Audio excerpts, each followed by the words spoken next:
Break के बाद स्वागत है आपका। और बड़ी खबर है अलवर से। अलवर एसीबी की बड़ी कार्रवाई। आबकारी विभाग का कांस्टेबल ट्रैप। कांस्टेबल रामजस 50,000 की रिश्वत के साथ गिरफ्तार। शराब का ठेका चलाने देने के लिए इसने रिश्वत ली थी। आबकारी अधिकारी की भूमिका की अब जांच की जा रही है। एसीबी के एएसपी विजय सिंह के नेतृत्व में कार्रवाई जारी। बड़ी खबर टीवी स्क्रीन पर। आबकारी विभाग का कांस्टेबल ट्रैप। अलवर एसीबी की बड़ी कार्रवाई।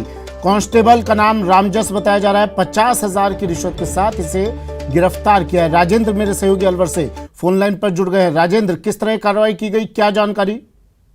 जी, अलवर एसीबी की ये कार्रवाई बड़ी कार्रवाई है। 50,000 रुपए की रिश्वत लेते हैं आबकारी विभाग का एक कांस्टेबल है रामजस, उसको ट्रैप किया है, जिसके द्वारा ठेकेदार की शिकायत के बाद उसको ठेके को चलाने की एवज में ये 50,000 रुपए की रिश्वत मांगी गई थी। बताया जा रहा है ठेकेदार के द्वारा जो ठेका चलाया जा रहा है उसमें अनियमितता बरती जा रही थी। उस अनियमितता की शिकायत के बाद उसके ठेके को बंद करने की प्रोसेस चल रहा था। उसको लेकर के ये 50,000 रुपए की रिश्वत मांगी गई कि अगर आप 50,000 रुपए नहीं दोगे तो आपके ठेके को नहीं चलने दिया जाएगा।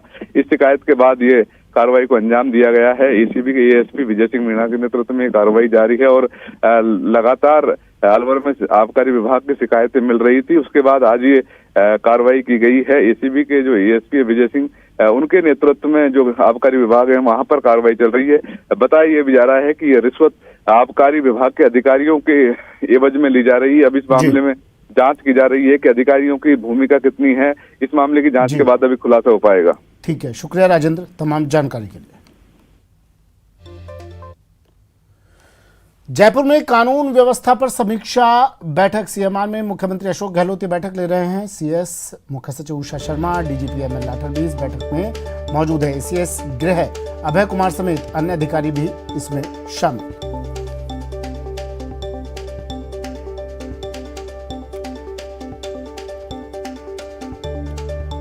कानून व्यवस्था पर एक समीक्षा बैठक चल रही है। सीएमआर में मुख्यमंत्री अशोक गहलोत ये बैठक ले रहे हैं। मुख्य सचिव उषा शर्मा, डीजीपी एमएल लाठर इस बैठक में मौजूद है। सीएस गृह अभय कुमार भी बैठक में मौजूद। बड़ी खबर टीवी स्क्रीन पर।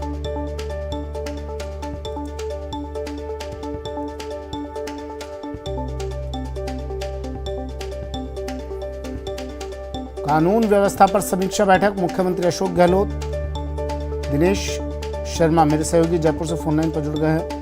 दिनेश, मुख्यमंत्री संजीदा हैं और कानून व्यवस्था प्रदेश की हम देख रहे हैं किस तरफ जा रही है, और शायद यही एक बड़ा कारण है मुख्यमंत्री की इस अहम बैठक को बुलाने का। बिल्कुल सुमित, देखिए लगातार तीसरा दिन है जब मुख्यमंत्री समीक्षा कर रहे हैं कानून व्यवस्था को लेकर, और लगातार निर्देश दिए जा रहे हैं कि कानून व्यवस्था जो है वो कायम रहनी चाहिए, कानून का इकबाल जो है वो बुलंद रहना चाहिए। और लगातार आज तीसरा दिन है जब मुख्यमंत्री चर्चा कर रहे हैं पुलिस अधिकारियों के साथ में और गृह विभाग के जो अधिकारी हैं उनके साथ में। हाल ही में जिस तरह के मामले सामने आए प्रदेश में, चाहे वो धौलपुर का मामला हो, चाहे वो दौसा का मामला हो, उन पर त्वरित जो है कार्रवाइयां भी की गई है राज्य सरकार की ओर से। और कल हमने देखा कि किस तरह की कार्रवाई की गई मुख्यमंत्री की ओर से। दोनों जिलों के एसपी को बदला गया, इसके साथ ही दूसरे जो अधिकारी हैं उन पर कार्रवाई की गई। तो संकेत साफ है कि कोई भी जो है आरोपी, दोषी, जिम्मेदार वो बख्शे नहीं जाएंगे और लोगों को फरियादी जो भी पहुंचते हैं थानों में उन्हें त्वरित जो है वो न्याय मिलना चाहिए। इसे लेकर सरकार गंभीर है और यही वजह है कि लगातार समीक्षाएं की जा रही है। आज तीसरा दिन लगातार है और निर्देश यही दिए जा रहे हैं कि जो भी संगठित अपराध हैं प्रदेश में उन पर काबू होना चाहिए। इसके साथ ही कई तरह के जो दूसरे क्राइम है, चाहे वो बजरी माफिया का मामला हो, चाहे वो शराब माफिया का मामला हो, उन पर जो है वो पाबंदी लगनी चाहिए। तो लगातार जो है मुख्यमंत्री निर्देश दे रहे हैं और अधिकारियों के साथ लगातार समीक्षाओं का दौर जारी है। आज की बैठक जो है अभी चल रही है मुख्यमंत्री निवास पर। और कल की अगर बात करें तो कल भी मुख्यमंत्री ने 5 घंटे बैठक ली थी और कल जो उच्च स्तरीय समिति की बैठक की उसमें जिस तरह की कार्रवाई की गई दोनों मामलों में, दौसा और धौलपुर के मामलों में, उसे साफ संकेत दे दिया है कि उसी भले कोई भी हो उसे जो है वो सरकार जो है वो किसी भी तरह की कोताही ऐसे मामलों में नहीं बरतेगी और कानून का राज जो है वो कायम रहेगा प्रदेश। ठीक है, शुक्रिया दिनेश तमाम जानकारी के लिए।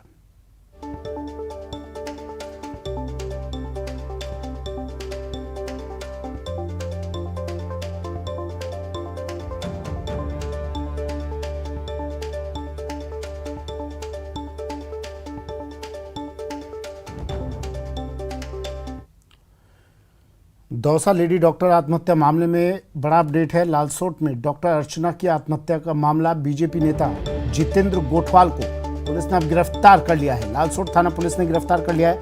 पहले हिरासत में लिया गया था, लेकिन अब जितेंद्र गोठवाल को गिरफ्तार कर लिया। बीती रात जयपुर से जितेंद्र गोठवाल को हिरासत में लिया गया था। महिला doctor Archana Sharma suicide case में गिरफ्तारी हुई है। जितेंद्र गोठवाल की सोमवार को प्रसूता मौत मामले में हुए प्रदर्शन में गोठवाल शामिल हुए थे।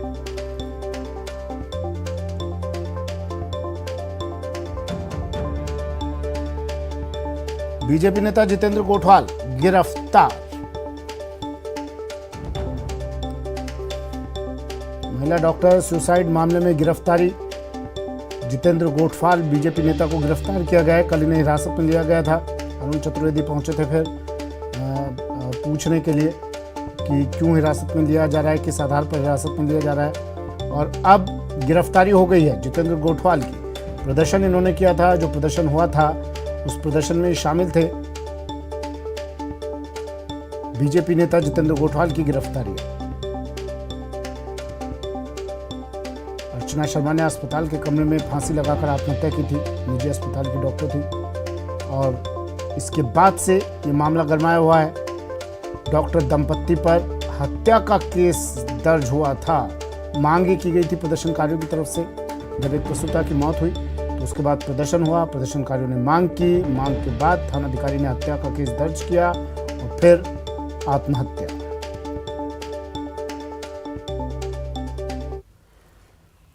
दौसा और धौलपुर एसपी को हटाने के मामले में नेता प्रतिपक्ष गुलाबचंद कटारिया ने कड़ी प्रतिक्रिया दी है। कटारिया ने कहा कि सरकार को जनता के दबाव में झुकना पड़ा है, तब जाकर सरकार ने कार्रवाई की है। हो जाता है, पब्लिक टेम्पो बन जाता है कि तुरंत एक्शन होता तो उसका रिजल्ट दूसरा जाता है।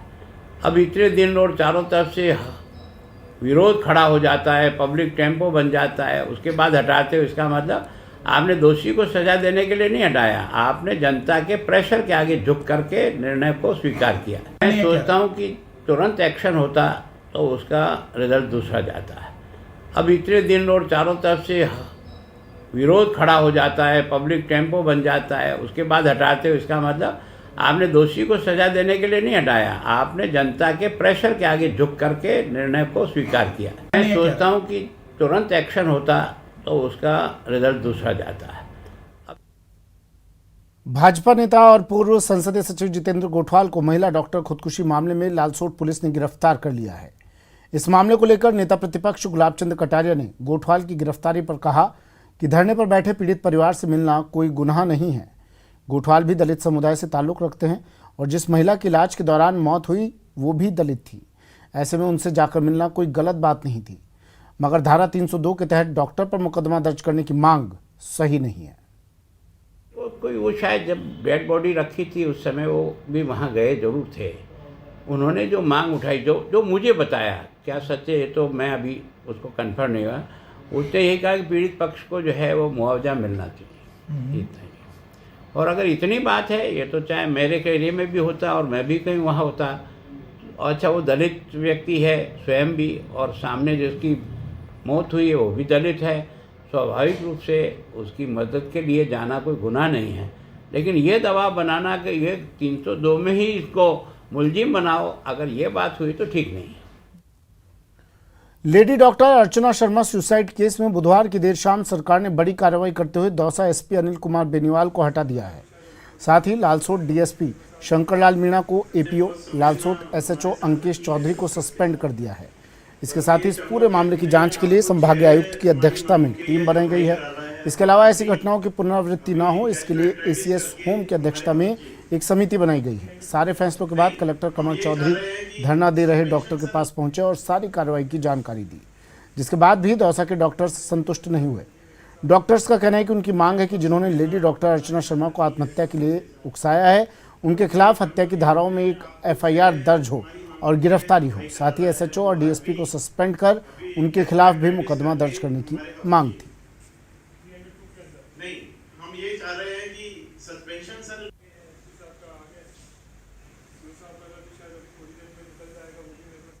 जो सारा वाकया हुआ है उसमें मैं डॉक्टर दिनेश पारीक अध्यक्ष प्राइवेट हॉस्पिटल एसोसिएशन दौसा जिला किसी भी प्रकार से पुलिस और प्रशासन की तरफ से या सरकार की तरफ से संतुष्ट नहीं हूँ।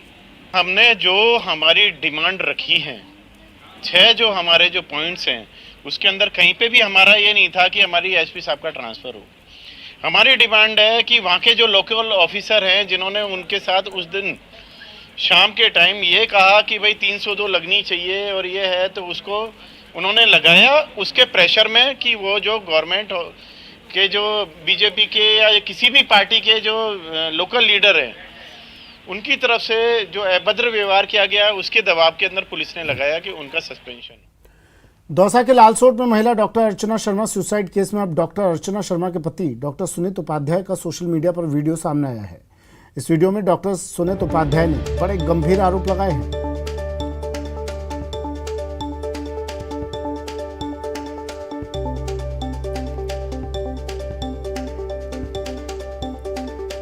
डॉक्टर सुनीत उपाध्याय ने बल्लिया जोशी का नाम लिया, कहा पुलिस भी बल्लिया जोशी के दबाव में है और साथ ही उन्होंने कहा बल्लिया जोशी के लोगों को संरक्षण देना बंद किया जाए, दोषियों के खिलाफ कार्रवाई की मांग की। तब वो लालसोट आ गए, उसकी डिलीवरी हुई, नॉर्मल सिजेरियन हो गया उसका। 2 घंटे बाद उसको मैसिव पीपीएच हुआ, एटोनिक पीपीएच हुआ। हम बहुत देर तक 2 घंटे तक जूझते रहे उससे, 2 यूनिट ब्लड भी चढ़ाया पर हम उसको बचा नहीं पाए। उसके घर वालों ने ये सब चीज़ देखी थी कि हमने कितनी मेहनत करी उस पर, सारा हॉस्पिटल बंद करके, सब ओपीडी बंद करके। तो घर वाले तो हाथ जोड़ते हुए हमसे कह रहे थे, साहब आपने तो पूरी कोशिश की थी बचाने की, हमारी तकदीर ख़राब थी। तो वो उन्होंने कहा कि साहब एम्बुलेंस भिजवा दो बस इसको घर छुड़वाने के लिए। तो हमने एम्बुलेंस उनको फ्री में भेजी और वो घर ले गए।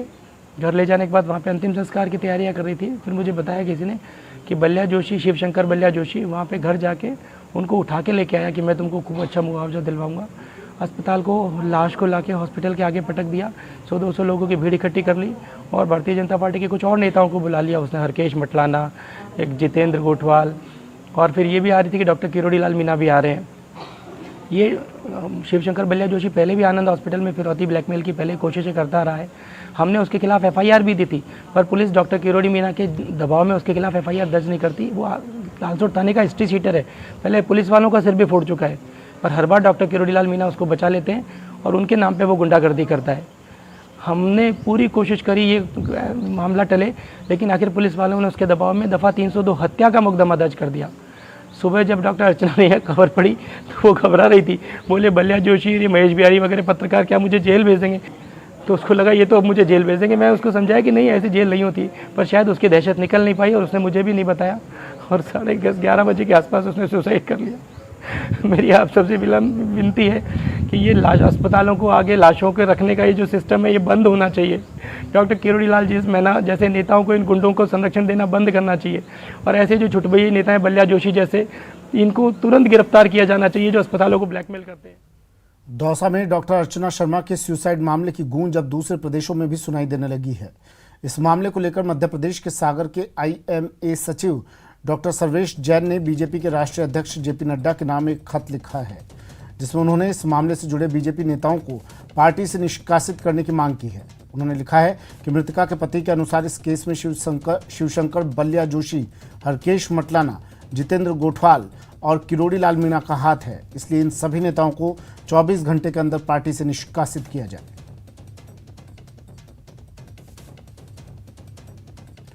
Doctor Archana Sharma suicide case को लेकर आज दौसा के सरकारी डॉक्टर्स ने कार्य बहिष्कार किया हुआ है, जिससे मरीजों को भारी परेशानियों का सामना करना पड़ रहा है। हालांकि डॉक्टर्स का दावा है कि इमरजेंसी सेवाएं जारी हैं, लेकिन कार्य बहिष्कार के कारण जिला अस्पताल में पूरी चिकित्सा व्यवस्था प्रभावित हो रही है। न अस्पताल में ECG की जा रही है और न ही एक्सरे की सुविधा मिल पा रही है। इतना ही नहीं, इंजेक्शन और सोनोग्राफी जैसी सुविधा भी मरीजों को नहीं मिल पा रही। आशीष मेरे सहयोगी हमारे साथ फोनलाइन पर जुड़े हुए हैं दौसा से। आशीष, हड़ताल, कार्य बहिष्कार, असर कितना चिकित्सा व्यवस्था पर, आम लोगों पर?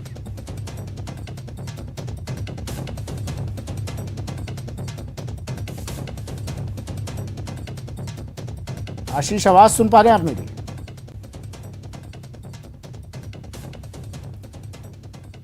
चलिए आशीष से जुड़ने की कोशिश करेंगे, लेकिन इस हड़ताल से परेशानी हो रही है। इस हड़ताल से अगर कोई हलकान है तो वो आम जनता, आम लोग, मरीज, डॉक्टर्स ने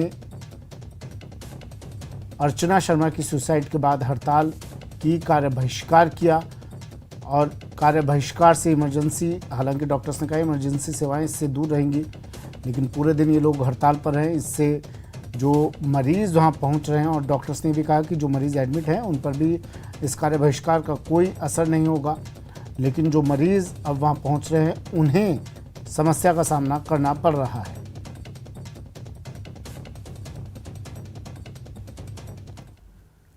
दौसा में महिला चिकित्सक की आत्महत्या मामले को लेकर जयपुर में डॉक्टर्स का आक्रोश बरकरार है। एसएमएस अस्पताल में डॉक्टर्स ने 2 घंटे कार्य बहिष्कार किया।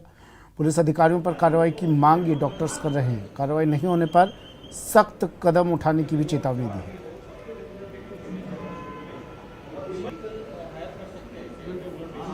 दौसा में महिला डॉक्टर की आत्महत्या मामले में कार्रवाई होने के बावजूद डॉक्टर्स का आक्रोश थमने का नाम नहीं ले रहा है। आज भी एसएमएस अस्पताल में डॉक्टर्स ने 2 घंटे का कार्य बहिष्कार किया और एक गेट मीटिंग जो है उसको आयोजित किया गया। इस वक्त डॉक्टर्स हमारे साथ मौजूद हैं। सर, किस प्रकार की आप लोग डिमांड सब रख रहे हैं, क्योंकि कार्रवाई तो सरकार ने कर दी है?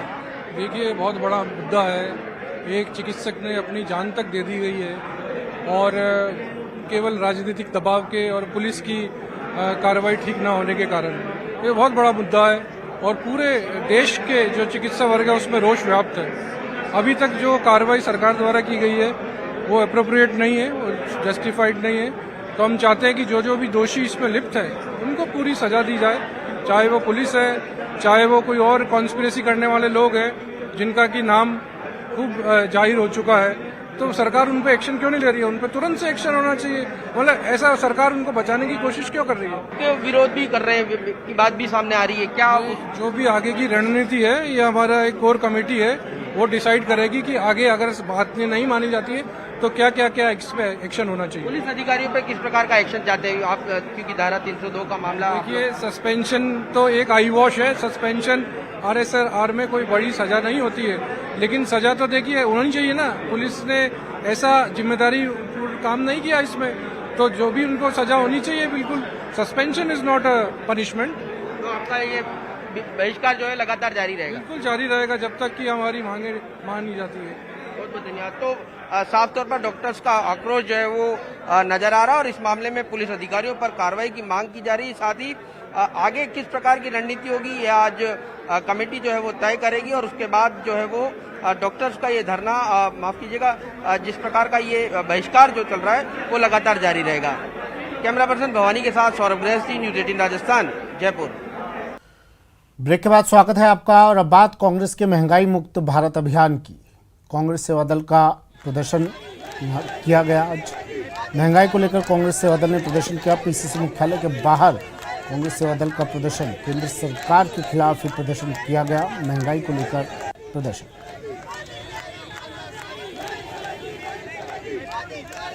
बड़ी संख्या में सेवा दल के कार्यकर्ता इस प्रदर्शन में शामिल हुए। नारेबाजी लगाई गई, नारेबाजी की गई। केंद्र सरकार के खिलाफ प्रदर्शन किया गया। पीसीसी के बाहर महंगाई को लेकर प्रदर्शन। उधर दिल्ली में राहुल गांधी समेत कांग्रेस नेताओं ने विजय चौक पर धरना प्रदर्शन किया। प्रदर्शन के दौरान नेताओं ने गैस सिलेंडर और बाइक सामने रखे और उन पर माला डालकर बढ़ती ईंधन की कीमतों का विरोध किया। राहुल गांधी ने कहा कि पिछले 10 दिनों में पेट्रोल और डीजल के दाम 9 गुना बढ़ चुके हैं। वो केंद्र से मांग करते हैं कि पेट्रोल डीजल की कीमतों को नियंत्रित किया जाए। बता दें कि कांग्रेस पार्टी ने इस प्रदर्शन को महंगाई मुक्त भारत अभियान नाम दिया है। अभियान 3 चरणों में 31 मार्च से 7 अप्रैल तक चलेगा। दूसरा चरण 2 से 4 अप्रैल और अंतिम चरण 7 अप्रैल तक चलेगा। हर स्टेट में, हर कैपिटल में, डिस्ट्रिक्ट्स और ब्लॉक्स में कांग्रेस पार्टी जो प्राइस राइज है और ख़ासतौर से जो पेट्रोल और डीजल की प्राइस राइज है उस पर एजिटेशन कर रही है। पिछले 10 दिन में 9 बार पेट्रोल और डीजल के प्राइसेस बढ़ाए गए हैं और इसकी चोट डायरेक्टली सबसे गरीब, मिडिल क्लास लोगों को पड़ती है। हमारी मांग है कि ये जो प्राइसेस बढ़ती जा रही हैं, महंगाई बढ़ती जा रही है और जो पेट्रोल और डीजल के सीएम के सलाहकार डॉक्टर राजकुमार शर्मा ने इस बार द कश्मीर फाइल्स फिल्म के डायरेक्टर विवेक अग्निहोत्री को सलाह दी है। उन्होंने कहा है कि 20 करोड़ की फिल्म ने 200 करोड़ रुपए कमा लिए। यदि वास्तव में विवेक अग्निहोत्री सच्चे देशभक्त हैं तो ये कमाई कश्मीरी पंडितों के पुनर्वास और उनके उत्थान के लिए खर्च कर दे, तब वे भी मान जाएंगे कि विवेक अग्निहोत्री सच्चे देशभक्त हैं।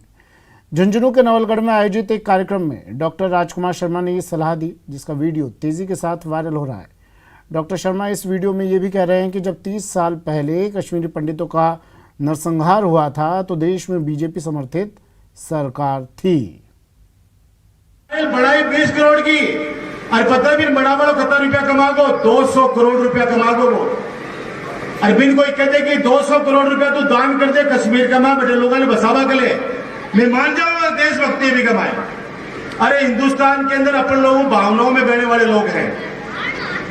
हमारे लोगों में क्या भावना है, अपने खून में भावना है, दया है, दया। भावना के अनुसार अब कुछ भी कर जाओ, बाद में जब सच्चाई को एहसास हुआ तब तक तो बहुत पानी। कश्मीर फाइल्स देखिए। प्रदेश में आज से 10वीं की परीक्षाएं शुरू हो गई हैं। इसके लिए बोर्ड ने प्रदेश में 6068 परीक्षा केंद्र बनाए हैं। करीब 11 लाख परीक्षार्थी इस परीक्षा के लिए पंजीकृत हैं। परीक्षा को लेकर छात्रों में भी खासा उत्साह है। वहीं नकल रोकने के लिए भी खास इंतजाम किए गए हैं।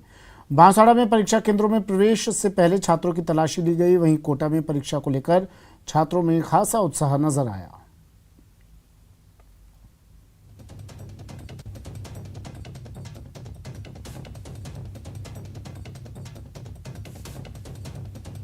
आज 10वीं बोर्ड परीक्षा का पहला दिन है और अंग्रेजी विषय का पेपर हुआ। ठीक 11:45 पर ये परीक्षा समाप्त हुई। अंग्रेजी विषय की परीक्षा के बाद परीक्षा केंद्र से बाहर आए परीक्षार्थी काफ़ी खुश नजर आए। परीक्षार्थियों का कहना था कि अंग्रेजी विषय का पेपर सामान्य स्तर का रहा, जिससे उनका पेपर काफ़ी अच्छा रहा।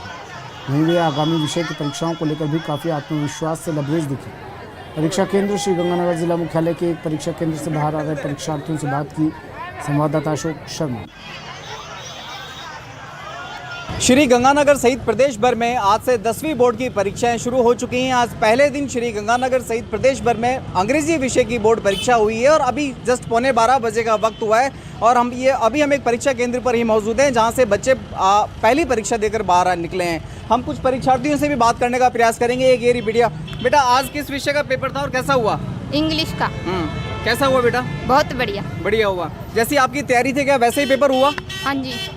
कैसा था पेपर? टफ था, इजी था, नॉर्मल था? नॉर्मल था। इसका मतलब आपने अच्छी तैयारी की थी। तो देखिए इस गुड़िया के अनुसार तो पेपर काफ़ी नॉर्मल आया था और बता भी रही है कि बहुत अच्छा हुआ था, क्योंकि बोर्ड एग्जाम का काफ़ी लंबा और बड़ा प्रेशर होता है परीक्षार्थियों पर और परीक्षार्थियों के साथ साथ पेरेंट्स पे भी। हम कुछ और परीक्षार्थियों से बात करते हैं। बेटा 1 मिनट रुको, आज किस विषय का पेपर था और कैसा हुआ? सर इंग्लिश का पेपर था, बहुत बढ़िया हुआ। बढ़िया हुआ। तो क्या पेपर ईजी आया था क्या? हाँ जी ठीक, नॉर्मल था। ठीक है। अभी हमारे साथ परीक्षार्थियों के साथ साथ कुछ अभिभावक भी मौजूद हैं। आप अपने बच्चों को लेने आए तो परीक्षार्थियों की तो परीक्षा होती है, अभिभावकों की भी परीक्षा होती है। कैसे आपने इस प्रेशर को डील किया और कैसे बच्चों को मैनेज किया? सर मेरा बच्चा थोड़ा CWSN में है और DND में है, लेकिन उस बच्चे ने जितना भी प्रयास किया 3-4 सालों से, वो लॉकडाउन की वजह से वो पूरी तैयारी नहीं कर पाए हैं, लेकिन फिर भी अपनी तरफ से उस बच्चे ने पूरा प्रयास किया। आज इंग्लिश का एग्जाम है उसका। बिल्कुल आप देख सकते हैं मेरे पीछे सेंटर से ये बच्चों का जो पूरा का पूरा काफिला है बाहर आ रहा है। परीक्षा जस्ट समाप्त हुई है और जैसा कि परीक्षार्थियों ने बताया है कि आज परीक्षा का जो पहला पेपर था अंग्रेजी विषय का बड़ा ही नॉर्मल रहा और बड़ी अच्छी परीक्षा हुई है। उम्मीद की जानी चाहिए और न्यूज़ 18 पे सभी परीक्षार्थियों से अपील करता है कि वे परीक्षा को बड़े सामान्य ढंग से लें और अपनी पूरी तैयारी के साथ परीक्षा को दें। अशोक शर्मा, न्यूज़ 18 श्री गंगानगर। मार्च के महीने में ही आग उगलते आसमान ने लोगों का जीना मुहाल कर दिया है। श्रीगंगानगर में तो पिछले 12 साल का रिकॉर्ड टूट गया है, जहां मार्च के महीने में अधिकतम तापमान 42.2 डिग्री सेल्सियस दर्ज किया गया। इससे पहले 2010 के मार्च में 41.5 डिग्री सेल्सियस अधिकतम तापमान दर्ज किया गया था। इस भीषण गर्मी में पक्षियों को पीने के पानी के लिए परेशान ना होना पड़े, इसके लिए श्रीगंगानगर के पब्लिक पार्क में 2 दर्जन से ज़्यादा परिंदे लगाए गए हैं। इतना ही नहीं, पक्षियों के लिए पानी के साथ साथ चुग्गे की भी व्यवस्था की गई है। साथ ही पक्षियों के लिए घोंसले भी बनाकर पार्क में रखे गए हैं, जिससे बेजुबां पक्षियों को चुग्गा पानी के साथ ही सुरक्षित रहवास भी मिल रहा है। प्रकृति में सर हमारे हाथ में कुछ नहीं है। हम तो इस व्यवस्था में यदि कोई योगदान दे सकते हैं तो वो ये है कि इनमें पक्षी और वनस्पति, इनमें यदि ज़्यादा बढ़ोतरी होगी तो ये पृथ्वी हमारे लिए एक संरक्षित रहेगी और हमारा क्या सभी जीवों का पालन पोषण होता रहेगा। लगभग 19 जो है परिंदे और पानी दाने के लिए प्लेटें लगी हुई, जैसे कि मेरे पीछे लगी है वो लगी, तो ऐसी प्लेटें और परिंदे पानी वाले ये 19 यहाँ लगे हुए हैं। और एक पटेल मार्केट पार्क है उस साइड में, उसमें लगे हैं 7। मरुधरा के सरहदी जिले श्री गंगानगर में जैसे जैसे तापमान बढ़ रहा है वैसे वैसे पक्षियों को खास तौर से पानी की समस्या का सामना करना पड़ रहा है। ऐसे में श्री गंगानगर जिला मुख्यालय के पब्लिक पार्क मैनेजमेंट के द्वारा पक्षियों के लिए लगभग 2 दर्जन परिंदे बांधे गए हैं ताकि मूक बधिर पक्षियों को इस तेज गर्मी के दौरान पीने के पानी की समस्या का सामना न करना पड़े। अशोक शर्मा, न्यूज़ 18 श्री गंगानगर। राजस्थान दिवस के मौके पर जिला प्रशासन की ओर से 1 दिवसीय हरिदेव जोशी रंगारंग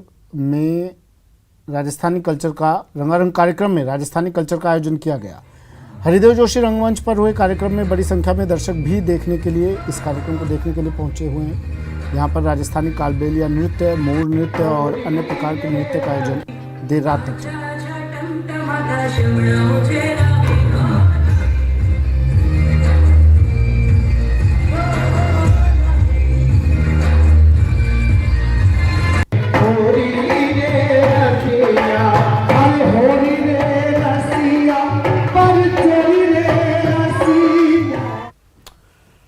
बात कॉमेडियन राजू श्रीवास्तव के बाड़मेर में पहुंचने की। थार महोत्सव के मौके पर बाड़मेर पहुंचे प्रसिद्ध हास्य कलाकार राजू श्रीवास्तव ने महंगाई पर तंज कसते हुए उसे राजनीति से जोड़कर कहा कि देश में लगातार चुनाव चलते रहने चाहिए ताकि महंगाई ना बढ़े। इसके साथ ही यूपी चुनाव पर भी अपने अंदाज में नेताओं पर चुटकी ली। चुनाव जल्दी जल्दी आने चाहिए। जब चुनाव आने वाले होते हैं तो पेट्रोल वगैरह के दाम बढ़ते नहीं हैं, तो जनता के लिए अच्छा है कि चुनाव जल्दी जल्दी आए तो दाम बढ़े ही ना, क्योंकि जब चुनाव हो जाते हैं तो फिर महंगा कर देते हैं, है ना। यहाँ जो आकर्षण है, यहाँ का चाहे खान पान हो, चाहे पहरावा हो, यहाँ की जो संस्कृति है बड़ी स्ट्रांग है और बड़ा हमें अच्छा लगता है इस तरफ आके। और यहाँ के जो मित्र मिलते हैं, जो प्रशंसक मिलते हैं, उनमें एक ऊर्जा होती है और बड़े उत्साह के साथ मिलते हैं। मेरा मानना है कि अगर कोई कलाकार राजस्थान में हिट हो गया या राजस्थानियों ने उसे अगर स्वीकार कर लिया तो उसको विश्व में हिट होने से कोई रोक नहीं सकता। तो यहाँ आता हूँ, यहाँ से ऊर्जा। फिलहाल इतना ही, दीजिए इजाजत, नमस्कार।